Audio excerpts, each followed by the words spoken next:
ನಮಸ್ಕಾರ ವೀಕ್ಷಕರೇ. ಕಾಂಗ್ರೆಸ್ ವಿರುದ್ಧ ಅತ್ಯಂತ ದೊಡ್ಡ ಆರೋಪವೊಂದು ಬಂದಿದೆ.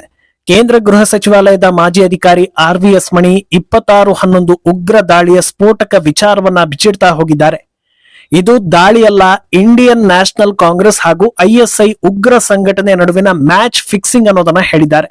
ತಮ್ಮ ಈ ಹೇಳಿಕೆಗೆ ತಾವೇ ಜವಾಬ್ದಾರಿ ಅನ್ನೋ ಸ್ಪಷ್ಟನೆ ಜೊತೆಗೆ ಸಾಕಷ್ಟು ಸ್ಫೋಟಕ ವಿಚಾರಗಳನ್ನ ಬಿಚ್ಚಿಡ್ತಾ ಹೋಗಿದ್ದಾರೆ.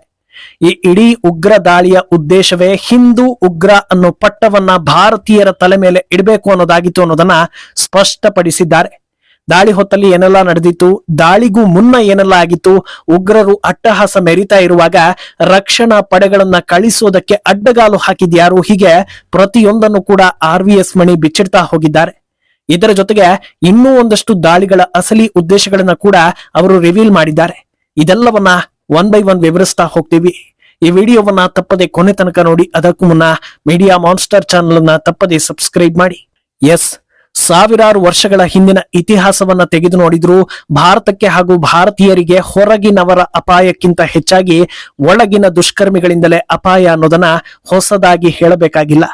ಭಾರತದಲ್ಲಿ ಯಾರೇ ರಾಜಕೀಯ ಮಾಡ್ಲಿ, ಯಾರೇ ಬೇಕಾದ್ರೂ ಅಧಿಕಾರಕ್ಕೆ ಬರಲಿ, ಯಾರು ಬೇಕಾದ್ರೂ ತಮ್ಮ ಪ್ರಾಬಲ್ಯವನ್ನ ಹೆಚ್ಚಿಸಿಕೊಳ್ಳಲಿ, ಒಬ್ಬ ನಿಜವಾದ ದೇಶ ಪ್ರೇಮಿ ಭಾರತೀಯ ಕೇಳೋದು ಒಂದೇ ಮಾತನ್ನ, ಆಡಳಿತ ನಡೆಸುವವರು ದೇಶ ಪ್ರೇಮಿ ಆಗಿರ್ಲಿ, ದೇಶ ಮೊದಲು ಅನ್ನೋ ಮನಸ್ಥಿತಿಯನ್ನ ಹೊಂದಿರ್ಲಿ ಅನ್ನೋದು.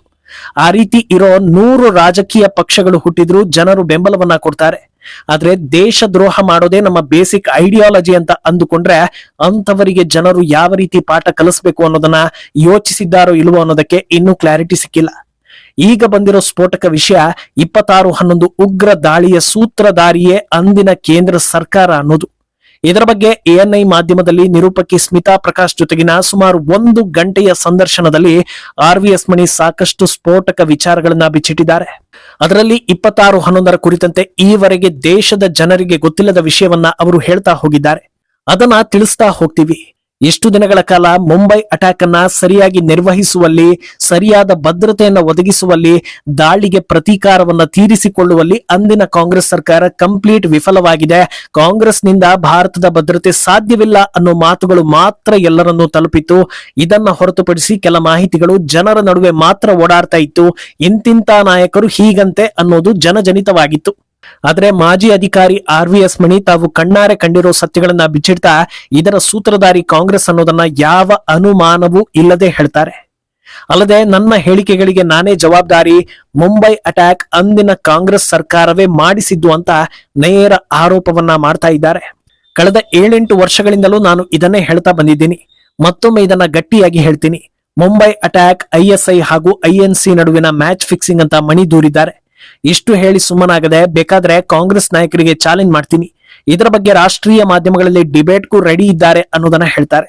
ಇದರ ಕುರಿತಂತೆ ಹಳೆಯ ದಾಖಲೆಗಳನ್ನ ನೋಡ್ತಾ ಹೋದ್ರೆ ಎಲ್ಲವೂ ಕ್ಲಿಯರ್ ಆಗ್ತಾ ಹೋಗುತ್ತೆ. 2008 ಡಿಸೆಂಬರ್ 10ನೇ ತಾರೀಕು ಚಿದಂಬರಂ ಲೋಕಸಭೆಯಲ್ಲಿ ಈ ದಾಳಿ ಸಂಬಂಧಿತ ಸುವೋಮೋಟೋ ಸ್ಟೇಟ್ಮೆಂಟ್ ಅನ್ನ ಓದಿದ್ದಾರೆ.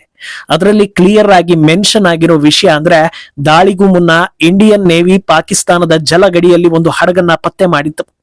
ನಂತರದಲ್ಲಿ ಇದರ ಬಗ್ಗೆ ಇಂಟೆಲಿಜೆನ್ಸ್ ಕಡೆಯಿಂದ ಯಾವುದೇ ಒಂದು ಸಂದೇಶ ಕೂಡ ಬಂದಿರೋದಿಲ್ಲ. ಈ ಹಡಗಿನ ಮೇಲೆ ಕಣ್ಗಾವಲು ಇರಿಸೋದನ್ನೇ ಕೈಬಿಡಲಾಗಿತ್ತು ಅನ್ನೋದು ಕ್ಲಿಯರ್ ಆಗಿ ಮೆನ್ಷನ್ ಆಗಿದೆ. ಇದೇ ಈ ದಾಳಿ ಬಗ್ಗೆ ಸಂಶಯ ತರಿಸುವ ಮೊದಲ ಘಟನೆ. ಯಾರೇ ಕೂಡ ಈ ರೀತಿ ಸೂಕ್ಷ್ಮ ಪ್ರದೇಶಗಳಲ್ಲಿ ಅನುಮಾನಾಸ್ಪದ ಬೆಳವಣಿಗೆಗಳು ಕಂಡು ಬಂದ್ರೆ ಅದನ್ನ ರಿಪೋರ್ಟ್ ಮಾಡ್ತಾರೆ. ಇಂಟೆಲಿಜೆನ್ಸ್ ಸಿಗ್ನಲ್ಗೆ ಯಾರು ಕೂಡ ಕಾಯುವುದಿಲ್ಲ, ಕಣ್ಗಾವಲನ್ನ ಹೆಚ್ಚಿಸ್ತಾರೆ ಹೊರತು ಅದನ್ನ ನಿಲ್ಲಿಸೋದಿಲ್ಲ. ಆದ್ರೆ ಈ ಹೊತ್ತಲ್ಲಿ ನಿಲ್ಲಿಸಲಾಗುತ್ತೆ. ಇದರಿಂದ ಕ್ಲಿಯರ್ ಆಗಿ ಗೊತ್ತಾಗೋ ವಿಷಯ ಏನಂದ್ರೆ, ಇಂಡಿಯನ್ ನೇವಿ ಹಾಗೂ ಕೋಸ್ಟ್ ಗಾರ್ಡ್ ಗಳಿಗೆ ಆ ಹಡಗಿನ ಕುರಿತು ಗಮನ ಹರಿಸಬೇಡಿ ಅನ್ನೋ ಸಂದೇಶ ಹೈ ಲೆವೆಲ್ ನಿಂದ ಬಂದಿತ್ತು ಅನ್ನೋದು.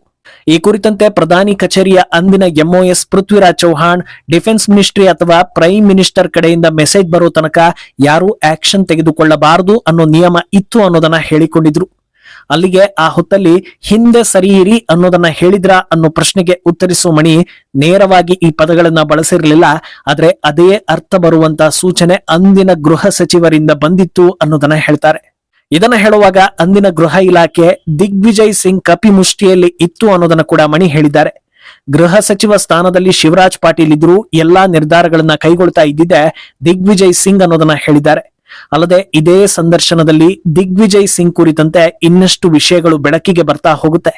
ಅದೇನು ಅಂದ್ರೆ ಈ ದಾಳಿಗೂ ವರ್ಷಗಳ ಮುನ್ನ ಅಂದ್ರೆ 2006ರ ಜೂನ್ನಲ್ಲಿ ದೇಶದಲ್ಲಿ ಇದುವರೆಗೂ ಹಿಂದೂ ಉಗ್ರ ಚಟುವಟಿಕೆ ಕುರಿತಂತೆ ಯಾವ್ದಾದ್ರೂ ಘಟನೆ ನಡೆದಿದೆಯಾ ಅನ್ನೋ ಬಗ್ಗೆ ಹುಡುಕಾಟ ನಡೆಸೋದಕ್ಕೆ ದಿಗ್ವಿಜಯ್ ಸಿಂಗ್ ಕಡೆಯಿಂದ ಆದೇಶ ಬಂದಿತ್ತು ಅನ್ನೋದು. ಆದ್ರೆ ಹುಡುಕಾಟದ ಬಳಿಕ ಅಂತ ಯಾವುದೇ ಘಟನೆ ದೇಶದಲ್ಲಿ ಆಗಿಲ್ಲ ಅನ್ನೋ ವರದಿಯನ್ನ ಕಾಂಗ್ರೆಸ್ ನಾಯಕರಿಗೆ ತಲುಪಿಸಲಾಗಿತ್ತು ಅನ್ನೋದನ್ನ ಮಣಿ ಹೇಳಿದ್ದಾರೆ. ಇದು ಹಿಂದೂ ಉಗ್ರ ಅನ್ನೋ ಪಟ್ಟವನ್ನ ಭಾರತೀಯರ ಮೇಲೆ ಇಡೋದಕ್ಕೆ ಹಿಂದೂ ಹೆಸರಲ್ಲಿರೋ ದಿಗ್ವಿಜಯ್ ಸಿಂಗ್ ಅಂದಿನಿಂದಲೇ ಪ್ಲಾನ್ ಶುರು ಮಾಡಿದ್ರ ಅನ್ನೋ ಅನುಮಾನಕ್ಕೆ ದಾರಿ ಮಾಡಿಕೊಡ್ತಾ ಇದೆ. ಅಲ್ಲದೆ ಇದೊಂದೇ ವಿಚಾರ ಅಲ್ಲ, ಮಣಿ ಅವರು ಈ ಸಂದರ್ಶನದಲ್ಲಿ ಹೇಳಿದ ವಿಚಾರ ಪಕ್ಕಕ್ಕಿಟ್ಟು ನೋಡಿದ್ರು ಹಿಂದೂ ಉಗ್ರ ಅನ್ನೋ ಅಜೆಂಡಾ ಹಿಂದೆ ದಿಗ್ವಿಜಯ್ ಸಿಂಗ್ ಕೈವಾಡ ಇತ್ತು ಅನ್ನೋದಕ್ಕೆ ಸಾಕಷ್ಟು ಸಾಕ್ಷಿಗಳಿವೆ. ಅದು ಆಲ್ರೆಡಿ ಸಾಕಷ್ಟು ಜನರಿಗೂ ಗೊತ್ತೂ ಇದೆ. ಯಾಕಂದ್ರೆ ಈ ದಾಳಿ ನಡೆದು ಕೆಲವೇ ಗಂಟೆಗಳಲ್ಲಿ ದಿಗ್ವಿಜಯ್ ಸಿಂಗ್ ಇದನ್ನ ಮಾಡಿಸಿದ್ದು RSS ಅನ್ನೋ ಹೇಳಿಕೆಯನ್ನ ಕೊಡ್ತಾರೆ. ಹಿಂದೂ ಟೆರರ್ ಅನ್ನೋ ವ್ಯಾಖ್ಯಾನ ಅವರ ಕಡೆಯಿಂದ ಬಂದಿರುತ್ತೆ. ಆಗ ಇನ್ನು ಯಾವ ತನಿಖೆಯೂ ಆಗಿರೋದಿಲ್ಲ, ಸಾಕ್ಷಿ ಕೂಡ ಸಿಕ್ಕಿರೋದಿಲ್ಲ. ಅಷ್ಟರಲ್ಲಾಗಲೇ ಪಾಕಿಸ್ತಾನವನ್ನ ಸೇಫ್ ಮಾಡೋ ಕೆಲಸ ಆಗಿರುತ್ತೆ. ಇದಾದ ಬಳಿಕವೂ ದಿಗ್ವಿಜಯ್ ಸಿಂಗ್ ಹಲವು ಸಲ ಹಿಂದೂಗಳನ್ನ ಬ್ಲೇಮ್ ಮಾಡಿರೋದು ಕೂಡ ಈ ಭಯಾನಕ ಅಜೆಂಡಾ ಹಿಂದೆ ಅವರ ನೆರಳಿತ್ತು ಅನ್ನೋದಕ್ಕೆ ಸಾಕಷ್ಟು ಪುಷ್ಟಿ ಕೊಡ್ತಾ ಇದ್ವು. ಈಗ RVS ಮಣಿ ನೇರವಾಗಿ ಇದನ್ನ ಹೇಳ್ಕೊಂಡಿದ್ದಾರೆ. ಆದ್ರೆ ಇವತ್ತು ಇಡೀ ಭಾರತೀಯರ ಮೇಲೆ ಉಗ್ರಪಟ್ಟ ಇಲ್ಲ ಅನ್ನೋ ಸಮಾಧಾನ ನಿಮಗೆ ಆಗ್ತಾ ಇದೆ ಅಂದ್ರೆ ಅದಕ್ಕೆ ಕಾರಣ ಅಶೋಕ ಚಕ್ರ ಪುರಸ್ಕೃತ ದೇಶದ ಹೆಮ್ಮೆಯ ಪುತ್ರ ಹುತಾತ್ಮರಾದ ತುಕಾರಾಂ ಓಂಬಳೆ ಅವರು. ಅವತ್ತು ಗುಂಡೇಟು ತಿಂದ್ರೂ ಛಲ ಬಿಡದೆ ಉಗ್ರಗಾಮಿ ಅಜ್ಮಲ್ ಕಸಬ್ನನ್ನ ಜೀವಂತ ಹಿಡಿಯುವಲ್ಲಿ ಯಶಸ್ವಿಯಾಗಿದ್ದು ಅವರೇ. ಅಜ್ಮಲ್ ಕಸಬ್ ಗುಂಡಿನ ದಾಳಿಯಲ್ಲಿ ಸತ್ತಿದ್ರೆ ಆತನ ಕೈಯಲ್ಲಿ ಹಿಂದೂ ಪವಿತ್ರ ದಾರ ಇತ್ತು, ಫೇಕ್ ಐಡಿಗಳಲ್ಲಿ ಹಿಂದೂ ಹೆಸರಿತ್ತು ಅನ್ನೋ ಕಾರಣಕ್ಕೆ ಈ ಉಗ್ರ ಅಜೆಂಡಾ ಸಾಬೀತಾಗಿ ಕ್ಲೋಸ್ ಆಗ್ತಾ ಇತ್ತು. ಆದ್ರೆ ಅದು ಹಾಗಾಗ್ಲಿಲ್ಲ ಅಂದ್ರೆ ಅದಕ್ಕೆ ಕಾರಣವೇ ತುಕಾರಾಂ ಓಂಬಳೆ ಅಂತ ನಿಷ್ಠಾವಂತ ರಕ್ಷಕರು. ಇಂಥವರ ಸಂತತಿ ಹೆಚ್ಚಾಗಲಿ ಅಂತ ಪ್ರಾರ್ಥಿಸೋಣ. ಇನ್ನು ದಾಳಿ ನಡೆದಾಗ ಏನಾಯ್ತು ಅನ್ನೋದನ್ನ ಕೂಡ ಮಣಿ ಹೇಳ್ತಾ ಹೋಗ್ತಾರೆ. ತಕ್ಷಣವೇ NSG ಕಮಾಂಡೋಗಳನ್ನ ತಾಜ್ ಹೋಟೆಲ್ಗೆ ಕಳಿಸೋದನ್ನು ಕೂಡ ವಿಳಂಬ ಮಾಡಿಸಲಾಯಿತು ಅನ್ನೋದನ್ನ ಅವರು ಮೆನ್ಷನ್ ಮಾಡ್ತಾರೆ. ಸುಮಾರು 2 ಗಂಟೆಗಳ ಕಾಲ NSG ಕಮಾಂಡೋಗಳು ಏರ್ಪೋರ್ಟ್ ನಲ್ಲಿ ಕಾದಿದ್ದಾರೆ. ಆ ಹೊತ್ತಲ್ಲಿ ಇದೇ RVS ಮಣಿ ಇನ್ನು ಕಾಯೋದು ಸರಿಯಲ್ಲ, ಕೊನೆ ಪಕ್ಷ ಲೋಕಲ್ ಸೆಕ್ಯೂರಿಟಿ ಫೋರ್ಸ್ ಗಳನ್ನಾದ್ರೂ ಬಳಸೋಣ ಅನ್ನೋ ಸಲಹೆಯನ್ನ ಕೊಟ್ಟಿರ್ತಾರೆ. ಆದ್ರೆ ಆ ಹೊತ್ತಲ್ಲಿ ಬರೋ ಉತ್ತರ ಜಾಸ್ತಿ ತಲೆ ಕೆಡ್ಸ್ಕೊಳ್ಳೋದಕ್ಕೆ ಹೋಗ್ಬೇಡಿ, ಸಾಯೋರು ಸಾಯ್ತಾರೆ, ಹೆಚ್ಚು ಕಡಿಮೆ ಆಯ್ತು ಅಂದ್ರೆ ಇದು ನಮ್ಮ ತಲೆ ಮೇಲೆ ಬರುತ್ತೆ ಅನ್ನೋದನ್ನ ಹೇಳಲಾಯ್ತು ಅನ್ನೋದನ್ನ ಮಣಿ ಹಂಚಿಕೊಂಡಿದ್ದಾರೆ. ಆದ್ರೆ ಈ ರೀತಿ ಹೇಳಿದ್ದು ಯಾರು ಅನ್ನುವವರ ಹೆಸರನ್ನ ರಿವೀಲ್ ಮಾಡದೆ ಗೌಪ್ಯವಾಗಿ ಉಳಿಸಿಕೊಂಡಿದ್ದಾರೆ. ಇನ್ನು ಈ ಅಟ್ಯಾಕ್ ಆರಂಭವಾದ ನಂತರ ಸುಮಾರು 10 ಗಂಟೆಗಳ ಕಾಲ ಯಾವುದೇ ಆಕ್ಷನ್ ಗಳನ್ನ ಸರ್ಕಾರ ತೆಗೆದುಕೊಳ್ಳಲಿಲ್ಲ. ಆ 10 ಗಂಟೆಗಳು ಕಂಪ್ಲೀಟ್ ವೇಸ್ಟ್ ಆದ್ವು. ನಂತರದಲ್ಲಿ ಒಂದೊಂದೇ ಪ್ರಕ್ರಿಯೆ ನಿಧಾನವಾಗಿ ಶುರುವಾಗಿತ್ತು ಅನ್ನೋದನ್ನ ಮಣಿ ಮುಚ್ಚು ಮರೆ ಇಲ್ಲದೆ ಬಿಚ್ಚಿಡ್ತಾ ಹೋಗಿದ್ದಾರೆ. ಇದು ಇಡೀ ದೇಶವೇ ಆತಂಕ ಪಡುವ ವಿಚಾರ ಎನ್ನಿಸ್ಕೊಳ್ತಾ ಇದೆ. ಇಷ್ಟು ವರ್ಷಗಳ ಕಾಲ ದಾಳಿಯ ನಂತರ ಸರ್ಕಾರ ಫೇಲ್ ಆಯಿತು ಅನ್ನೋದು ಮಾತ್ರ ಜನರ ಕೋಪಕ್ಕೆ ಕಾರಣವಾಗಿತ್ತು. ಆದ್ರೆ ಮಣಿ ಹೇಳೋ ಪ್ರಕಾರ ದಾಳಿಯೇ ಸರ್ಕಾರದ ಪ್ಲಾನ್ ಅಂತ. ಒಂದು ವೇಳೆ ಇದು ನಿಜವೇ ಆಗಿದ್ದಿದ್ರೆ ಅಷ್ಟು ಜನರನ್ನ ಕೊಂದು ಗಳಿಸೋ ಹಣ ಅವರ ಮಕ್ಕಳಿಗೆ ಶ್ರೇಯಸ್ಸು ತರುತ್ತಾ? ದೊಡ್ಡ ದೇಶದ ಮೂಲ ನಿವಾಸಿಗಳಿಗೆ ಉಗ್ರಪಟ್ಟ ಕಟ್ಟುವ ಕೀಚಕ ಬುದ್ಧಿಯವರ ಮನೆ ಉದ್ಧಾರ ಆಗುತ್ತಾ? ಇಷ್ಟೆಲ್ಲಾ ಮಾಡಿ ಅಧಿಕಾರ ಉಳಿಸಿಕೊಂಡ್ರೆ ಸತ್ತ ಬಳಿಕ ಸ್ವರ್ಗ ಸಿಗುತ್ತಾ? ಹೀಗೆ ಸಾಲು ಸಾಲು ಪ್ರಶ್ನೆಗಳು ಭಾರತೀಯರ ಮನಸ್ಸಲ್ಲಿ ಮೂಡ್ತಾ ಇದೆ. ಸದ್ಯ ಈ ಬಗ್ಗೆ ಸ್ಟ್ರಾಂಗ್ ಆದ ಆರೋಪ ಬಂದಿದೆ. ಉತ್ತರ ಕೊಡಬೇಕಾದವರು ಕೊಡ್ತಾರಾ ಇಲ್ವಾ ಅನ್ನೋದು ಸದ್ಯಕ್ಕೆ ಕುತೂಹಲ. ಈ ಬಗ್ಗೆ ನಿಮ್ಮ ಅಭಿಪ್ರಾಯವನ್ನ ತಪ್ಪದೆ ಕಮೆಂಟ್ ಮಾಡಿ.